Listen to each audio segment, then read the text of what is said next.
le bandeau, c'est de voir les agriculteurs et les gendarmes se faire face, parce que évidemment, c'est des deux côtés. C'est-à-dire que vous avez d'un côté des ouvriers, voilà, c'est la même France, exactement. C'est la même France qui se fait face. Vous avez des ouvriers de la sécurité que représentent les gendarmes et les agriculteurs, ceux qui nourrissent un pays tout entier. Donc on n'a pas envie de voir gendarmes et agriculteurs se faire face. Ça fait mal au cœur, en fait.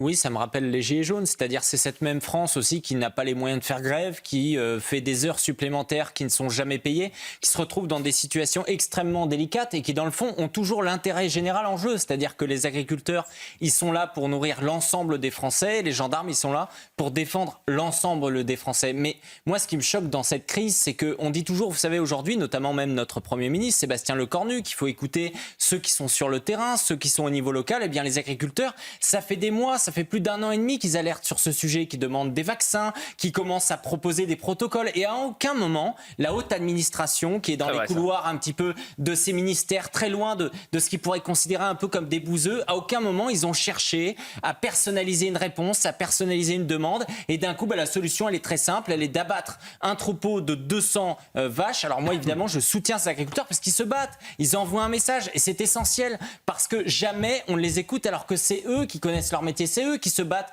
pour leurs vaches, c'est eux qui en permanence, pardonnez-moi de terminer là-dessus, font appliquer toutes les contraintes environnementales qui sont imposées par la France et par l'Union européenne. Ils ne sont pas d'accord avec, mais ils le font quand même pour le bien des animaux. Et donc à un moment, il faudrait peut-être les écouter. Pardonnez-moi, mais c'est pire que ça, c'est-à-dire qu'ils sont habitués à se faire cocufier. Qu'est-ce qu'il va se passer la semaine prochaine? C'est la mise en place du Mercosur. C'est-à-dire on nous parle toujours de la crise agricole en disant oui, c'est difficile, un peu comme si c'était le truc, bon, on ne sait pas trop comment faire, comme l'éducation nationale. Mercosur, c'est traité avec l'Amérique latine. Oui, c'est-à-dire que ces éleveurs bovins qui font en sorte de respecter toutes les normes, en voyant que les Français, souvent, ils rajoutent d'autres normes par rapport à ce que peuvent leur imposer les Européens. Qu'est-ce qu'ils vont voir venir sur le marché français? Plein d'éleveurs, plein de bovins qui viennent d'Amérique latine où ils ne respectent aucunement toutes ces normes. Donc c'est du grand n'importe quoi. C'est un suicide collectif qui a été organisé et qui on a retrouvé dans ces fermes l'année dernière pour essayer de convaincre les agriculteurs qui ouvraient la ferme. On voyait des Gabriel Attal, des Emmanuel Macron qui venaient leur promettre de mettre... Alors Emmanuel Macron, il change d'avis sur le Mercosur en 48 heures. Ouais. Un coup il est pour, un coup il est contre. Et il fait rien pour. Semaine A, semaine B. Il n'a rien fait pour. S'il voulait mettre fin au Mercosur, il n'aurait pas choisi de soutenir Ursula von der Leyen pour qu'elle redevienne présidente de la Commission européenne. C'est ça qui s'est passé pendant l'élection européenne. Ils ne sont pas allés assez loin. Ils ont négocié avec la FNSEA pour qu'ils annulent le grand rassemblement qui devait se tenir le 5 juin à Bruxelles pour se mobiliser contre le Mercosur. C'est ça qui s'est passé. Et aujourd'hui, ils savent très bien. C'est pour ça que c'est intéressant ce qui se passe là-bas. Parce que, pardonnez-moi, on voit pour la première fois des gens de la FNSEA qui ne sont pas d'accord avec la Fédération nationale, de différents syndicats, etc. Parce qu'ils comprennent qu'il y a un problème. Parce que là, on nous parle d'une maladie comme si, d'une certaine façon, vous aviez la maladie et du coup, la vache, elle allait mourir. Le taux de mortalité, 5%. 5%. C'est-à-dire que c'est extrêmement faible aujourd'hui. Ça peut être contenu. On n'est pas... J'ai l'impression qu'on fait comme si les agriculteurs étaient totalement fous et qu'en fait, ils voulaient simplement garder leur troupeau. Alors, ce que je veux dire, c'est qu'il y a une décision prise dans un bureau et puis il y a la réalité de terrain. Et il y a un hiatus entre les deux, visiblement. Mais on a quand même l'expérience d'avoir eu un ministre de la Santé qui était médecin, donc tout le monde buvait ses paroles. Je cite Olivier Véran. Bien sûr. Tout ne s'est pas passé comme il fallait. Il a fini chirurgien. Quand on a nommé Monsieur Bayrou à la tête de Matignon, on s'est dit tous quelqu'un de local, à Pau, etc. Qu'est-ce qu'il a fait la première semaine? Il y avait une catastrophe à Mayotte, il n'a même pas compris qu'il devait y aller. Il gérait son conseil municipal. C'est pas parce que Madame Genevard vient du Doubs qu'elle est enracinée. Vous savez, Emmanuel Macron, il vient d'Amiens et il est totalement déconnecté aujourd'hui. Donc la vérité, c'est que elle a été élue locale pendant des années, des décennies. Peut-être qu'elle a passé trop de temps. Comme quoi, peut-être qu'il ne faut pas trop s'embourgeoiser, parce que sinon, elle aurait vu ce qui se passait là. Elle aurait pu, tout à fait. Ça fait plusieurs jours quand même qu'on voit venir cette crise là-bas. Sébastien, mais le problème, c'est en fait. Honnêtement, je suis même pas sûr que le problème ce soit Annie Genevard, parce que Jules a prononcé le mot magique dans cette question. C'est la question européenne, parce que c'est pas Paris contre la terre, c'est Bruxelles contre la terre. Parce que aujourd'hui, le ministre de l'Agriculture français, il passe les plats en fait, il passe les pas entre Bruxelles et la terre. C'est ça le sujet. Toutes les questions se gèrent à Bruxelles sur les questions agricoles. Le budget, c'est la PAC. Le Mercosur et les accords commerciaux, ça se décide au niveau européen. On a parlé pendant longtemps du poulet ukrainien. Souvenez-vous, au moment des accords avec l'Ukraine après le début de la guerre, vous aviez des agriculteurs qui alertaient sur le fait que ça allait tuer le monde de la volaille français si on faisait des accords avec l'Ukraine. On les a traités de poutinolâtres. On a dit qu'ils étaient pro-russes, qu'ils voulaient la fin de l'Ukraine. Aujourd'hui, résultat, 3 ans plus tard, vous avez un poulet sur 2 français qui est importé. Et l'Ukraine est devenue le deuxième exportateur de poulet en Europe. C'est un vrai sujet. Donc parfois, il faut simplement écouter les agriculteurs. Et là où je suis d'accord avec Yoann, c'est que pour moi, Madame Genevard, elle est impuissante. C'est pas qu'elle est déconnectée, c'est qu'elle n'a pas les clés sur ces questions-là. Ça se joue à un plus haut niveau qu'elle. Moi, je pense que j'ai commis une erreur. J'aurais dû de base être de gauche. Parce que j'ai l'impression que la seule chance qu'on a aujourd'hui de réformer l'immigration, c'est d'être de gauche. C'est ce qu'on disait tout à l'heure avec Sébastien, je ne vais pas reprendre sa formule, mais en effet, si on attend de voir des réformes sur l'immigration au niveau européen être portées par la gauche, c'est quand même assez sidérant. Et moi, en ce moment, j'ai plutôt peur. J'ai peur qu'Emmanuel Macron ou que Jean-Noël Barrot commence à dire « Ah non, on va la sauver cette CEDH » et qui commence justement à s'inventer comme défenseur d'une forme d'humanisme et à partir dans une surenchère. Mais vous savez, c'est ça qui est fou. Je lisais également un portrait de la nouvelle leader, nouvelle porte-parole du Parti social-démocrate suédois, qui a 33 ans, qui également, elle est d'origine immigrée, mais elle est complètement sur cette ligne. Elle s'inspire de ce que font aujourd'hui les Danois, de ce que veut faire Keir Starmer, etc. Et nous, en France, on est encore là. Dès que vous voulez juste un peu réduire l'immigration, c'est-à-dire passer de, disons, 2 millions de personnes qui rentrent tous les 5 ans à 1 million, tout de suite, vous êtes taxé d'extrême droite. Ça veut dire qu'on n'a pas avancé, quoi. Alors, 2 choses. D'abord, je suis d'accord avec Yoann sur le fait que Jean-Luc Mélenchon pense et croit ce qu'il dit. Pourquoi ? Parce que pourquoi Jean-Luc Mélenchon est un des hommes politiques les plus brillants aujourd'hui, qui arrive à convaincre ? Parce qu'il est sincère. Il est sincère, il est authentiquement convaincu de ce qu'il veut. Et d'une certaine façon, soit il devient président de la République, c'est un aboutissement. Il est sincère et donc il l'était quand il rejetait la burqa ? Oui, mais entre-temps, il y a quand même eu des millions de personnes en plus sur le territoire. Il y a une évolution de la société, une radicalisation de la jeunesse, une sorte de mainstreamisation d'un certain discours. Donc, d'une certaine façon, vous savez, l'homme politique, il est à l'image d'une certaine partie de la société. C'est le deuxième point où je rejoins ce que dit Jules Torres. C'est pas un député LFI qui a fait venir des fillettes à l'Assemblée nationale. C'est Marc Fesneau, des petites fillettes voilées. C'est Marc Fesneau quand même qui est issu du MoDem aujourd'hui, c'est-à-dire parmi les centristes qui vont vous parler de laïcité en permanence. Ils ont une authentique responsabilité immense. C'est-à-dire que Jean-Luc Mélenchon est l'aboutissement d'une certaine façon, de ce que tout le terreau un petit peu multiculturaliste du centre a voulu. La différence, encore une fois, c'est qu'il y a des pays européens qui sont en train de se réveiller et il y en a d'autres qui, dans un entre-deux tours d'une élection législative, continuent quand même à appeler à voter pour la France insoumise plutôt qu'à appeler à voter de l'autre côté. Voilà, une nouvelle victoire pour l'extrême gauche. Éric Tegner et personne ne dit rien. Voilà, tout le monde se satisfait de cela avec des députés d'extrême gauche qui ont toujours des mots outranciers, donc qui parlent d'une inquisition maccarthiste. Moi, je trouve que c'était plutôt les labels qui me faisaient penser, vous voyez, à la chasse aux sorcières, que trouver les antisémites. Je trouve toujours que c'est assez sain de vouloir trouver les antisémites à l'université, ne serait-ce que pour que les étudiants juifs puissent étudier tranquillement, sans être pris pour cible ou sans devoir ensuite être exfiltrés d'une université.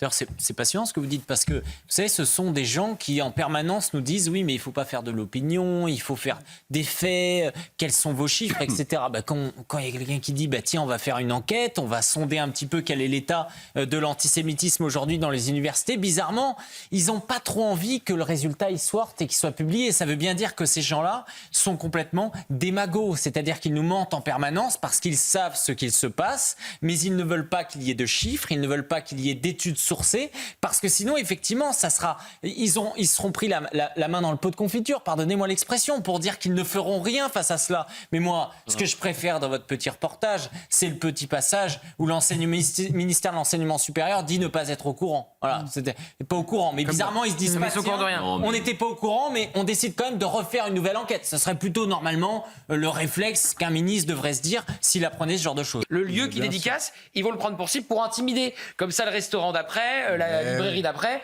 n'accueillera pas Jordan Bardella par peur d'être dégradé. Donc c'est de la pression en permanence, Éric Tegner. Oui, c'est de la pression et ils savent qu'ils peuvent recommencer systématiquement. Moi, je veux dire, je pense qu'on est très largement, alors sauf ici souvent sur ce plateau, on est très largement naïf sur les méthodes de l'extrême gauche. C'est-à-dire qu'on a une droite plutôt polie, etc. Et il y a une extrême gauche aujourd'hui qui d'ailleurs, je dirais même une gauche, qui est violente, qui a des méthodes violentes également, qui légitime absolument tout ça.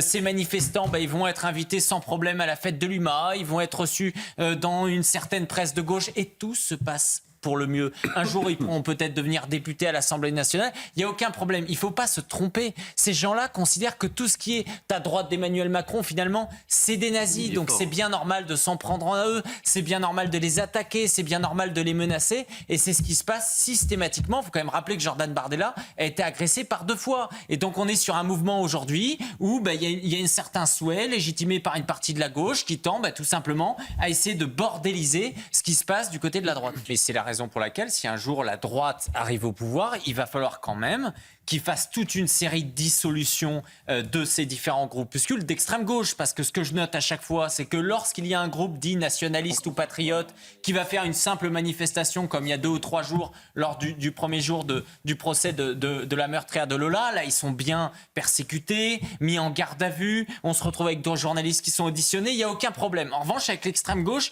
même la droite va toujours être sympathique. Vous savez, ça me fait penser à ce que disait feu Patrick Buisson, il y a 2 gauches en France, dont une s'appelle la droite. Donc c'est ça qu'il va falloir quand même être capable de prendre en compte. C'est la même chose que se dit souvent Christine Kelly, qui explique que, en fait, à un moment, il y en a ras-le-bol de voir que, pardonnez-moi, mais les gauchistes en permanence, ils vont saisir l'Arcom pour le moindre propos qui va être tenu sur CNews, etc.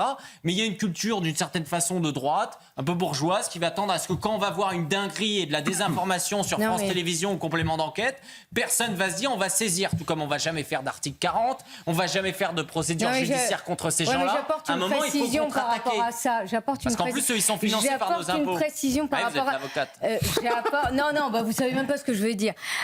J'apporte une précision par rapport à ça quand vous dites oui, les partis, etc. Je rappelle que le ministre de l'Intérieur, Gérald Darmanin, a voulu dissoudre le soulèvement de la Terre. Qui l'a empêché ? Conseil d'État. Le Conseil d'État. Non, le Conseil d'État. Oui, donc la Qui gauche. dirige le Conseil d'État Voilà, mais c'est le Conseil d'État. C'est pas un parti Conseil politique. d'État, c'est pas le RN qui dirige. Ils ont placé leur bille partout. Donc voilà, et qui les nomme. Qui les nomme, notamment les socialistes quand ils étaient au pouvoir. Quand un pouvoir s'attaque avec des CRS, dit Nicolas Dupont-Aignan, et on va attendre avant de mettre les autres pour pouvoir réagir à ceux qui nourrissent le pays, plutôt que de combattre les narcotrafiquants, c'est du même ordre, c'est que sa fin est proche, mobilisons-nous pour nos éleveurs. Vous vous dites qu'il y a des Français qui doivent penser cela, effectivement, qu'on est plus dur avec les agriculteurs ou avec les gilets jaunes qu'avec les émeutiers ou les narcos. Mais moi, je croyais qu'il n'y avait plus de moyens. Je croyais qu'il n'y avait plus de moyens. À un moment, ils sont capables de trouver d'un coup, tout de suite, face à des agriculteurs qui, pardonnez-moi, sont pas les grands méchants de l'histoire aujourd'hui. Il y a un bon moyen. Pourquoi ? Parce qu'en fait, ils n'ont qu'une peur.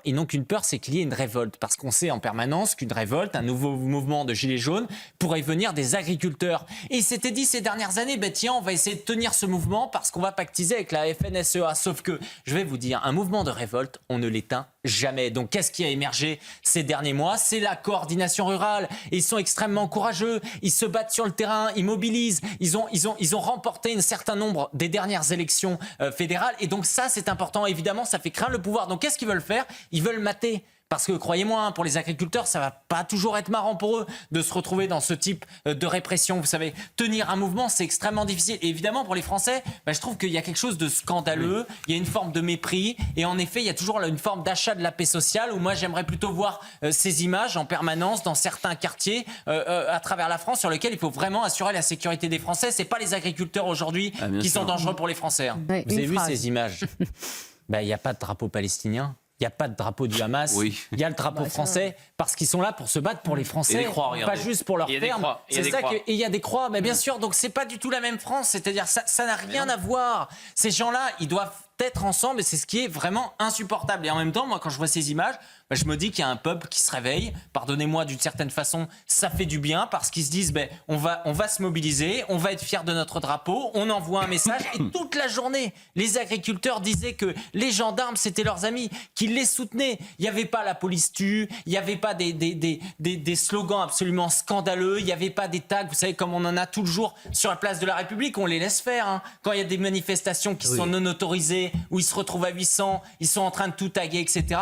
Là, il n'y a pas de souci. On va pas au contact, ils ont le droit là. de se mobiliser. On ne peut pas se réjouir d'affrontements entre agriculteurs moi, je ne suis pas d'affrontement, et gendarmes. Pardonnez-moi, on est toujours là à nous parler de je ne parle pas d'affrontement, je parle de manifestation, de mobilisation. Puis la plupart des gendarmes, ils n'ont pas forcément envie d'être là non plus. Bien sûr, c'est même Mais ils certain. suivent les ordres. Mais oui, Ils n'ont pas le évidemment. choix, Voilà. Je suis assez d'accord avec vous, Gauthier. Mais ce qui se passe, c'est que dès qu'il y a une minorité, aussi infime soit-elle, à partir du moment où elle se bat, je pense qu'on peut tenir. Et ça, c'est fondamental. Et si on a besoin de ce genre d'image de la part d'agriculteurs qui ont tout à perdre aujourd'hui, qui n'ont quasiment rien à gagner, et que ça peut réveiller ne serait-ce que quelques milliers de personnes, eh ben ça sera quelques milliers de personnes supplémentaires. Moi, j'y crois. Je crois qu'un jour, il y aura un réveil. Ce réveil, il viendra de deux catégories de personnes. Des agriculteurs et des femmes qui sont touchées les premières par la sécurité, qui voient leurs enfants périr, notamment en raison de l'immigration. Et c'est à travers ces deux pôles aujourd'hui que la France, un jour, elle se réveillera. Alors c'est vrai que si on se contente de dire sur les plateaux, c'est foutu, on peut pas ce rien que j'ai faire, dit. de toute façon, le droit C'est est pas là, ça. ben, j'ai envie de dire, moi, on va tous payer bagarre. Mais il faut quelqu'un en effet qui incarne en que la Europe. révolution arrivait. Et puis non, moi je suis entièrement d'accord. Je suis désolée s'il n'y a pas une femme ou un homme politique qui défend ces agriculteurs à l'échelle de l'Europe, il se passera rien. Je suis désolée, tout se passe au sein de l'Union européenne. Donc là, je suis désolée, je vois pas Oui, qui mais les défend. peuples, ils se réveillent. La dernière fois qu'ils ont quand même eu peur, la révolte agricole qui est venue également des Pays-Bas, qui s'est diffusée en Espagne, qui s'est diffusée en Italie, elle a fait réagir aujourd'hui. Si même Mais au qu'est-ce niveau qui a européen, changé ça bouge un peu, bah pardonnez-moi, Eric, qu'est-ce qui a changé le Green Deal et Ursula von der Leyen, depuis qu'elle a été renommée, elle a... Vous allez finir par me faire défendre Ursula von der Leyen. On va y aller. Il y a eu quand même un petit mouvement vers la droite, Oh, mais il faut aller super. bien plus. Mais vous attendez Elle a quoi fait un pas de droite. Vous attendez quoi vous voulez juste prier que les choses pas comme du ça tout. tombent du ciel? Non, mais je vous- À un moment, les politiques, je vais vous dire, les politiques, de toute façon, c'est des démagos. Ils regardent les sondages, ils regardent les gens. Donc, s'ils voient les gens qui sont pas contents ici et qui, en plus, ont l'air d'aimer la France et pas d'être anti-France, eh bien, ils vont avoir envie de se mobiliser. Mais et non, c'est une bonne parce qu'ils chose. les Et on le comprennent voit. pas, ces Eric Français. Ciotti, Eric Non. Zemmour, on voit du monde. qui se Jean-Frédéric mobilise. Poisson, un dernier tweet de Jean-Frédéric Poisson sur cette crise agricole. Avant qu'on avance, le gouvernement fait abattre exagérément des troupeaux entiers. Il est en train d'abattre l'élevage français. Il préfère Bruxelles à nos éleveurs, pas moi. Ah mais ça arrive très souvent. Moi, ça m'arrive aussi d'être contacté par des gros youtubeurs américains, des gros youtubeurs australiens. Ils nous appellent en disant c'est où les endroits où il y a de l'insécurité massive. En général, c'est pas très compliqué. Ils ont le choix. Il y a énormément d'endroits parce qu'ils veulent se renseigner sur ce qui se passe. Et effectivement, c'est cette idée déjà à l'époque que Donald Trump avait dit où il disait il y avait des no-go zones en France. Rappelez-vous, à l'époque, ça avait fait scandale. On avait dit Trump il exagère, c'est de l'ingérence, etc. Maintenant, les Allemands s'y mettent. Voilà, c'est-à-dire que les boîtes de prod externes qui travaillaient avec C8 ne retrouvent pas du tout le même carnet de commandes avec Novo 19 et T18. Donc c'est toute une industrie qui a perdu, évidemment, avec la fermeture de C8. Mais voilà, il est là pour lire son petit papier, très froidement, dire qu'il n'y avait aucune sanction à prendre sur le service public, bien sûr. Vous avez raison, c'est le coup de trop. C'est-à-dire qu'il a quand même pris une décision, pardonnez-moi, qui est le début dans certains pays, évidemment on n'est pas chez nous, qui est le début de l'instauration d'un pouvoir autoritaire et parfois dictatorial. En règle générale, ça commence par fermer des médias. Donc en règle générale, quand même, quand on en parle, on est censé le faire avec une forme de gravité. On est censé pouvoir se défendre en prenant en compte ce qui se passe, ne serait-ce que pour l'expliquer s'il veut le faire. Non, là, il essaye de faire quoi? Et c'est ce qui m'inquiète, il essaye de le banaliser. Parce qu'ils n'ont pas terminé leur grand ménage. C'est aussi simple que ça. Et l'ARCOM, il faut comprendre, l'ARCOM, c'est un organe anti-CNews. Le label d'Emmanuel Macron, c'est un label anti-CNews. C'est uniquement pour ça. Confié en partie à l'ARCOM, Mais d'ailleurs. bien sûr, quand on voit la responsable du comité d'éthique de France Télévisions, je sais pas, vous entendez éthique chez France Télévisions, vous comprenez que c'est l'inverse. Et donc, Charles Aloncle l'interroge, etc. Elle dit oui, mais, et même Delphine Arnott, on n'a pas vraiment les moyens de tout contrôler. Mais pour contrôler, il y a normalement l'ARCOM. Donc normalement, et d'ailleurs Marine Le Pen l'expliquait, l'ARCOM, s'il y a bien une mission pour l'ARCOM normalement, c'est bien de contrôler l'audiovisuel public. Donc ces gens-là se moquent de nous, ils veulent tout banaliser parce qu'ils veulent continuer à faire le grand ménage. Et quand on parlait des écoles de journalisme, etc., c'est la même chose. Ils veulent être entre eux, faire croire qu'il y a des gens de gauche, des gens de droite, alors qu'ils pensent la même chose. Il y a des procureurs, j'ai parlé à des procureurs qui expliquent qu'en règle générale, ce qui se passe, c'est qu'une partie des procureurs prennent les saisines qui viennent par exemple d'associations anticorruption, anticorps, attaques, etc. Ou encore de Mediapart. Et encore une fois, c'est ce que je disais il y a une heure. À droite, il n'y a pas d'association dans ce genre. Il n'y a pas cette habitude de faire des saisines. Il n'y a pas cette habitude de faire des articles 40. Et c'est pour ça que c'est intéressant que Charles Aloncle l'ait répété ce midi sur Europe 1. Il va faire un certain nombre de saisines de l'article 40. Parce que dans ce cas-là, le procureur est obligé de la regarder. Parce qu'il ne faut pas compter sur le fait qu'il s'autosaisisse.